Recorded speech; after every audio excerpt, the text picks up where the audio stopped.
Story 1. Am I the a-hole for putting a tracker in my wife's car? Wife and I have been together for 25 plus years, and she's always done the bingo thing with her mom.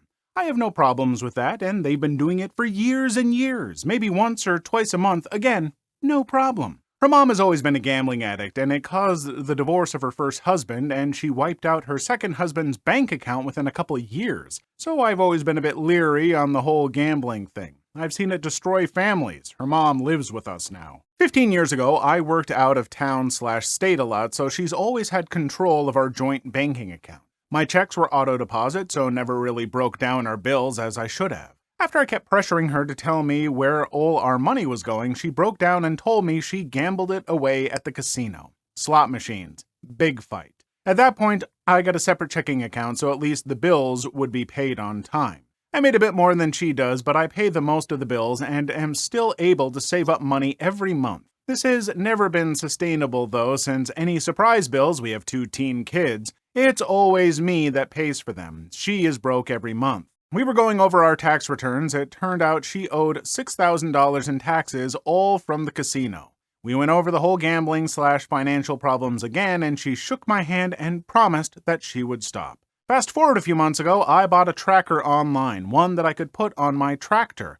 I let friends borrow it and want to keep track of it in case it gets stolen. And the kids' car, since they're turning 16 soon, I wanted to keep track of them. I had the tracker for a few weeks and decided to try it out one day. I threw it in the console of my wife's car just to see how the app works. She took off with her mom before I could tell her, and she texted me they were heading out shopping. Well, they went straight to the casino instead. I wasn't mad, but definitely concerned. I felt guilty for spying on my wife, so I took it out and never said anything. However, curiosity killed the cat, and I threw it back in her car a few weeks later, this time on purpose and hidden. It's been a couple months, and they've been at the casino at least twice a week. Not the bingo hall, but the actual casino. I confronted her again today when she asked for money for kids' gymnastics. I asked her how her gambling issue was going, and she denied she's been back to gambling. I gave her many outs, and she wouldn't admit it. So I told her about the tracker. Now she's furious that I tracked her and said throughout the D word. So first off, I think you should have said something immediately when you tossed it in her car to test it out. And she was like, hey, I'm going shopping. Just be like, oh, this will be cool.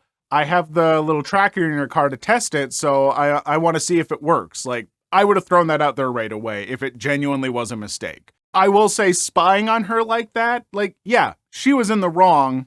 And so I don't think it's terrible, but here's my problem. Gambling addiction can be like a real issue, and just talking to someone and being like, hey, you're going to stop gambling? Oh, yes, I'm going to stop gambling. Oh, let's handshake on it? Good. Everything's good. What you should do in this situation is encourage help, therapy, dealing with it, because it is an addiction. And to just leave someone be like, hey, don't do it again. Like, no, she probably needs help, rehabilitation or something, because that's such a difficult thing, I think, for a person to do on their own. And I'm not trying to make excuses for her lying and doing this stuff. Like, I think it's bad. It's definitely not okay. But I don't know, like, the lack of trust, while it is valid and earned trust, lack of trust because she has been lying to you, like, she certainly has not earned trust from you.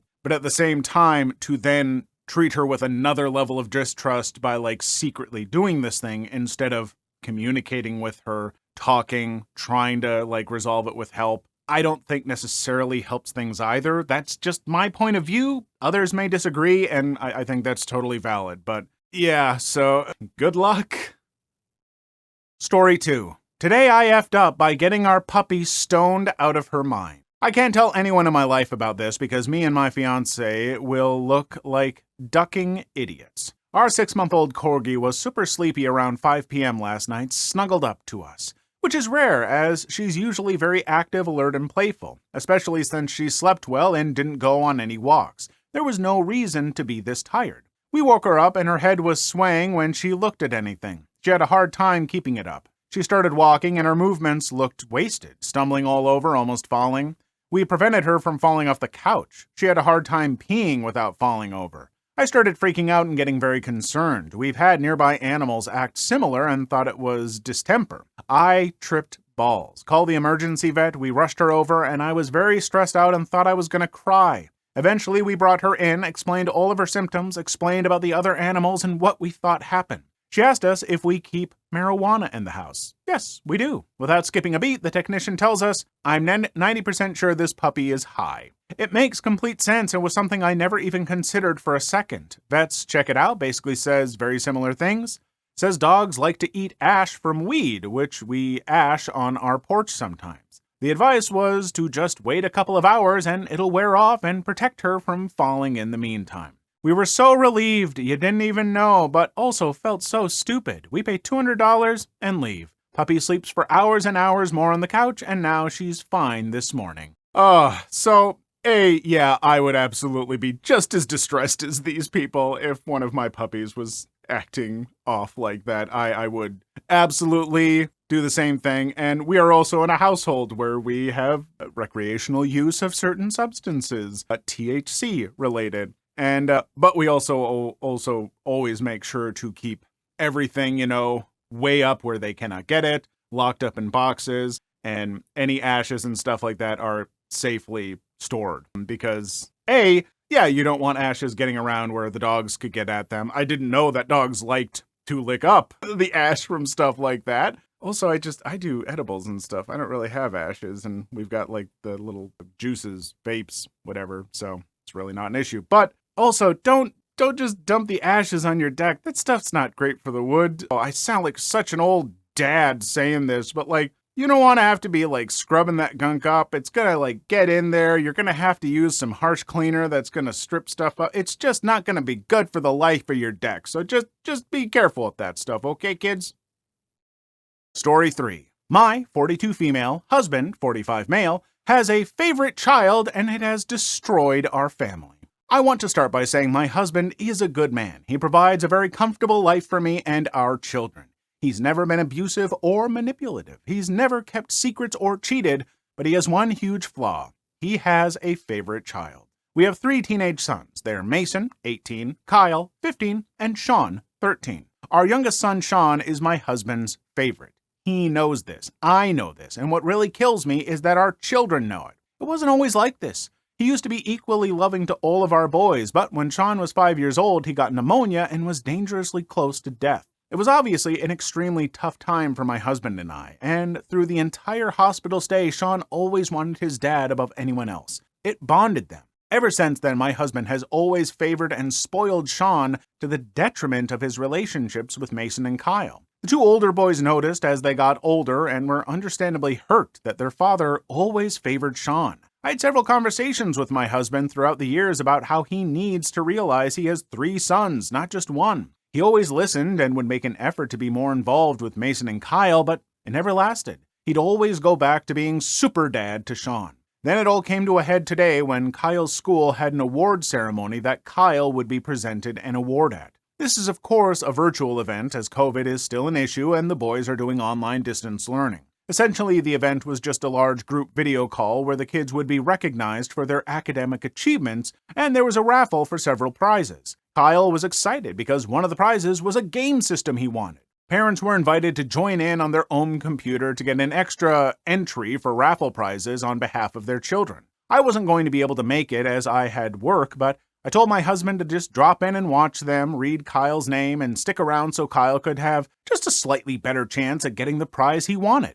Again, this was a virtual event. All he had to do was go to the website and sit there for less than half an hour. School events like this, even pre-COVID, were always more my thing. My husband almost never went to these things as he was usually working, but of course there was a higher chance of him showing up for one of Sean's events. But he's working mostly from home and he wasn't even going to be on the clock at the time of this event. He said he'd do it. On the day of the event, I reminded him before I left for work to make sure he showed up. I sent him the invite link again while I was at work just to be sure he had it, and he assured me he'd be there. Well, the event came and went. Kyle was in his room on his own laptop for the event, and my husband never joined the group call. I was busy at work, so I couldn't message him back until almost an hour after the event ended.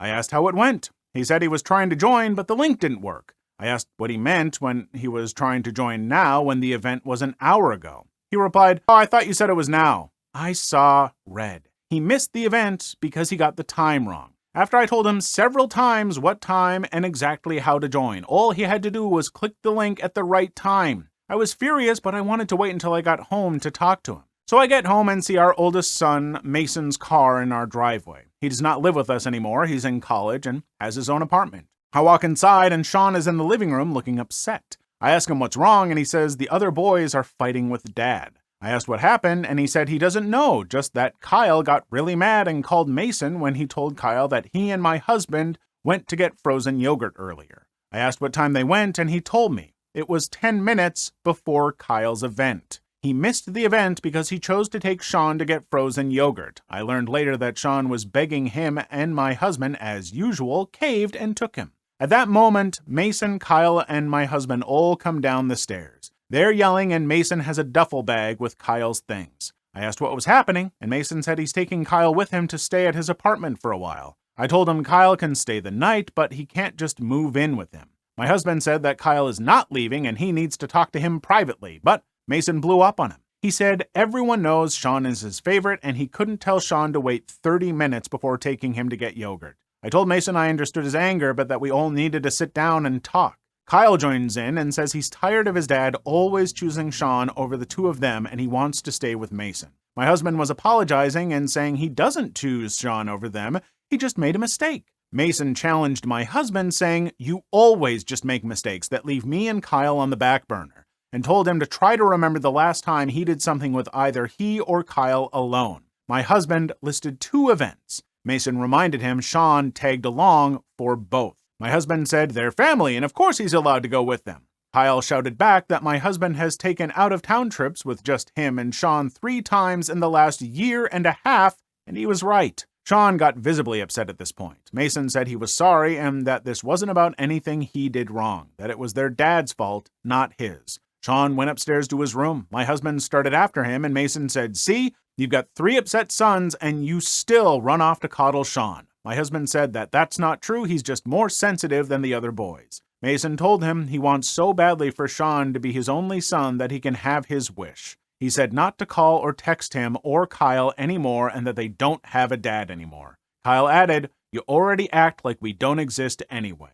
My husband's face dropped. The way he was neglecting our 2 older boys finally hit him. I was a sobbing mess. I could see the hurt in both my sons' eyes. I told them to stay so we could talk and find a solution. Kyle begged me to just let him leave, saying he didn't want to be in the house anymore. Mason hugged me and assured me he'd make sure Kyle got his schoolwork done and he'd call me tomorrow. I let them go. As much as I want Kyle here, I know he needs time away from my husband. My husband went to the kitchen and cried. He's never been an emotional man, but the reality of our 2 older boys wanting to go no contact with him finally knocked some sense into him. I wanted to yell and scream at him. I told him for years that he needed to stop favoring one child. All he had to do was show up to one goddamn time for Kyle. I'm so angry. Instead, I told my husband that I love him and I know he's hurt, so I'm not going to yell at him. But I told him I love my children more and that if he didn't fix things with his boys and start treating them equally from this moment forward, I would be divorcing him. He just said, "I don't want to lose my family." He started to get up, saying he should make sure Sean was okay. I told him I would check on Sean, and for once, he needed to think of his other sons. I admit I was passive-aggressive, but my blood was boiling, and I was trying my best not to tear my husband down any more than my son's parting words had. I spent the next hours consoling Sean and reassuring him that his brothers don't hate him and that their issue is with my husband, not him. He said they won't text him back, and I said he needs to give them time. I'm emotionally exhausted. I don't know what to do. My husband is sleeping in the guest room tonight. We've never not slept in the same bed unless one of us is out of town for one reason or another. Is it worth divorcing my husband over it if he doesn't fix it? This is the only big issue we've ever had in our marriage, but he broke my children's hearts, and even if we do stay together, I don't know if I can ever forgive him for that. I feel like a failure as a mother for not being more assertive with my husband and not interfering throughout all these years. I also feel like it may be too late for him to make things right at this point. What should I do? What can I do? This is a really heartbreaking story to read because I know there are going to be people who hear this and they're going to say, the older 2 kids should just toughen up, they should learn that daddy's not going to always be there for him, but he's taking care of them and gave them money and a roof over their head and they should be happy. But no, kids need love and affection, and it's, I would imagine, a lot harder when you're not getting that love and affection, but you see one of your siblings getting it. The way that must make you feel, to feel like your dad doesn't care about you as much as one of your siblings. I think that would really affect someone, and I don't blame them for needing some time apart. I don't think that it's too late for them to make things right. I think that I would like to think in my heart that things can absolutely be repaired, but boy, oh boy, is it going to need some time and broken record time. What's Mr. Facts going to say? Therapy. Always with the therapy. Gosh, is there nothing else? Yeah, well, in this case, I think it's needed. A whole family therapy session where there can be a mediator and they can genuinely talk things out, because I do think they all need to get together and really talk and listen to each other. But boy, those boys also, they deserve some time apart to process emotions. I don't blame them one bit, and I really do hope that things work out, because this is pretty heartbreaking. Story 4. My boyfriend's ex is obsessed with me. For some context, me, 19 female, and my boyfriend, 19 male, started dating around 2019, and we were together for 2.5 years. In 2021, he went to a party with his friends and some other people. There was this girl, 18 female, I'll call her E, and she was all over him. After that, he started acting so off, and I decided to look through his phone. I know it's wrong, and I never did that again. I found out that he was cheating on me with her, so I dumped him and went no contact for about a year. It was devastating because we were having some problems, and I also got diagnosed with bipolar disorder around that time, so everything was just too much. So in January, I received a text from an unknown number. It was him. He apologized and told me that he had a relationship with E and that she was so abusive and obsessed with me. E didn't want him to listen to music that she knew I liked, let him go places he went with me, things like that. And she got her friends calling me all the time asking if my ex got in contact with me. Oh, and she burned all my things that I left at his place. He also told me that he got on therapy and just changed a lot. I still didn't believe him, so we were in low contact for a while. At some point, we started talking a bit more, laughing together again, etc. I decided to give him another chance, but let him know that I wouldn't tolerate BS. He agreed, and we started going out together. At first, it was amazing, and we had a great time. Later on, I started noticing E was everywhere we went. Sometimes she screamed things at us or drove past us honking her car. She started posting on her Twitter about me, following me around when I was out with friends, and just making my life miserable. I messaged her a couple times asking her to stop, and sometimes just telling her to go off by herself because I was so stressed. My boyfriend even got in contact with her parents, asking them to please do something about it, but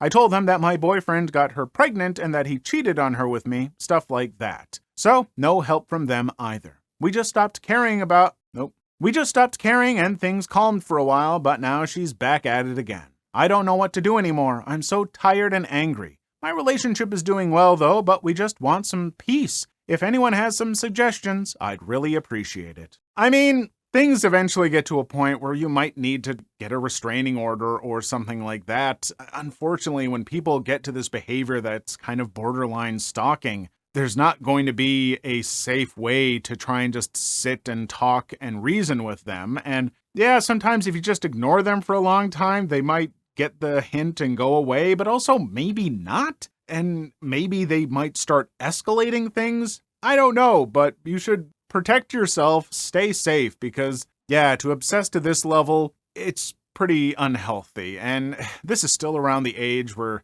there's going to be some extra hormones and stuff like that some of this doesn't surprise me, but it's getting to a point where this is clearly too much. And I don't know. I also think that really the boyfriend should be the one talking to him and not the poster, because this is, he is the one who made some mistakes with the cheating and all that kind of stuff. And yeah, of course she was jealous and, of the original girlfriend, when he cheated on her with her. You get what I'm saying, because a relationship that started from cheating is not going to be a relationship built on trust. It's going to be shaky from the beginning. So things started off very bad, and it's going to take a lot of work to get things to somewhere that's not kinda scary.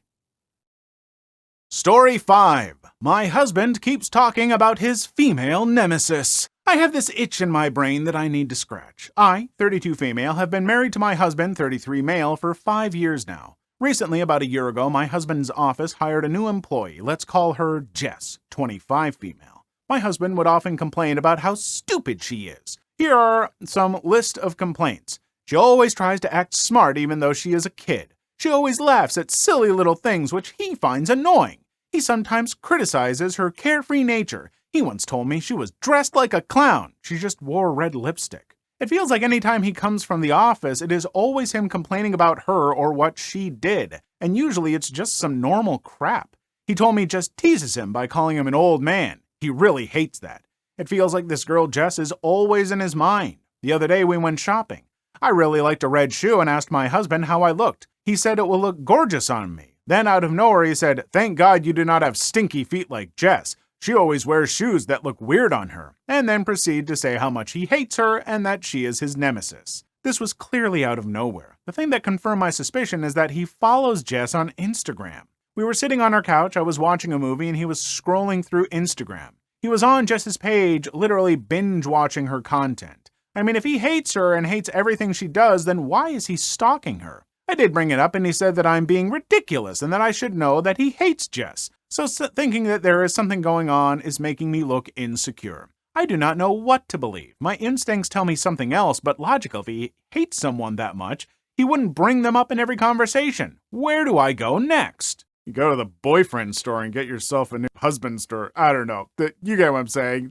No, I'm not saying that this should immediately a breakup. I am saying that it is a huge red flag. There are two possibilities here. One, I think we're all have the same suspicion that the poster does, that he is interested in Jess or possibly even cheating on his wife with Jess. Because to constantly be bringing her up and trying to make her seem like, oh, I hate her. I would never want anything to do with her. I hate her. And then just like, oh, her Instagram. That's super suspicious and off. And so not a good look there. The alternative is that he does really hate this Jess person that much. That's also a weird red flag because, dude, it's just another worker who's a bit younger than you. And yeah, maybe she does some things that annoy you. Do you know what a normal person does? Just ignore them. Don't let them become like a center point of your life that you constantly drag home from work and bring up in your relationship. No one wants, especially like after work when it's like, we're done with work, the hard part of our day. Let's enjoy each other. Oh no? Let's just sit and fume and be negative about this one particular person all the time? That's not healthy either. I'm not saying it makes him a terrible person or anything, but I am saying that he needs to kind of realize if this really is him hating this Jess person, he maybe needs to just chill out and let it go. Please leave your story in the comments. I would love to make a video on them in the future. Also, don't forget to like and subscribe.